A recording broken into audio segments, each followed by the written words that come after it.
Hello, I want to talk about Weapon Specialist, every little detail about how it works and little tricks that I know about it. So the main reason that it's so good is right here. I have 10 stacks, no ammo. I reload and get 45 shots back.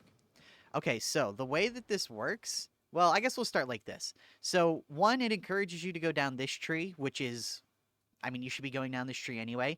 Trench Fighter Drill is amazing, and this attack speed on top of that gives gives Veteran Zealot level melee, as you can see. It makes him arguably one of the best melee fighters in the entire game. But the actual mechanical way the node works is very simple.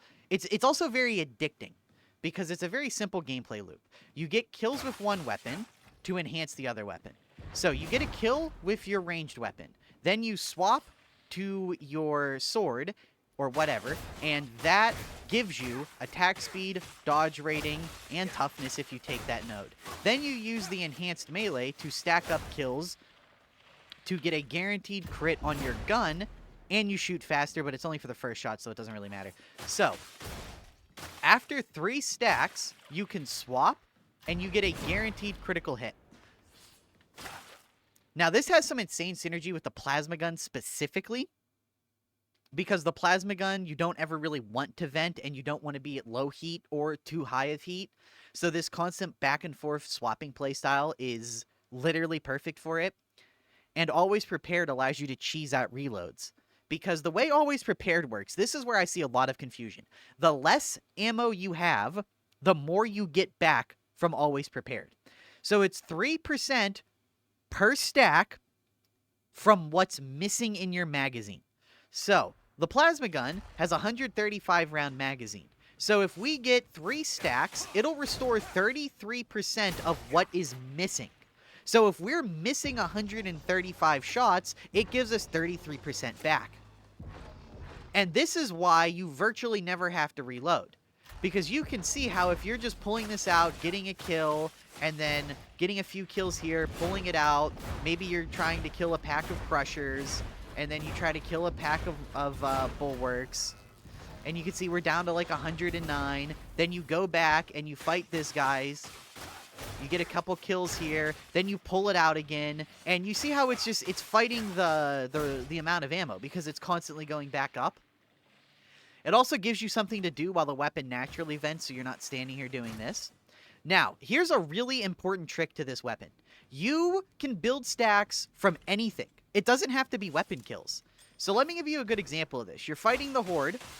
You know, you do a little bit of chip damage. You drop a grenade, pull out your gun, you start doing this, and then you pull your sword back out, and you see how I get a bunch of stacks? That's from the grenade. Also, another thing, and why this is so important, if you get stacks from the grenade, swap to your ranged weapon, swap back, well, you see how I can have, like, permanent uptime, and as long as I'm swapping my weapon, I'm constantly cashing in the reload. So if I had 0 ammo there, and I kept throwing grenades to get 10 stacks instantly, and then swapping back, I could go from 0 ammo to 100 ammo in, like, 3 or 4 seconds, honestly. So it completely removes the weakest part of things like the plasma gun. It also works wonders for the revolver as well, I must say. Now, this will work, honestly, really effectively with any weapon combo, frankly. But it works best with weapons that have slow reloads or can swap really quickly and make really good use of it. Everyone knows about the shotgun, but honestly, the more that I've played with this setup, I feel like the shotgun version of this setup is actually kind of weak sauce. Because all you're doing is scamming the one free bullet like every couple hits. But you can never get a second bullet back. You can only ever do this. And, I mean, let's be honest, this is just a discount plasma gun. You're using the one infinite cleave blessing to have infinite cleave, and you're using the other crit blessing to guarantee you crit, plus the crit guarantee from Weapon Specialist. But, yeah, this works with anything. This makes the power sword, frankly, usable in my opinion. I feel like trying to use the power sword without this node it's just not a good weapon. I firmly believe that. But with this, I think it becomes one of the best melees in the entire game. And yeah, the whole playstyle is just kill once, swap, get toughness, cash in the reload, use the attack speed or guaranteed crit to build more to keep swapping. Highly, highly recommend you give it a try. It's a very simple node. And the best part about the plasma gun variation of this, by the way, is the penance is for getting critical weak spots.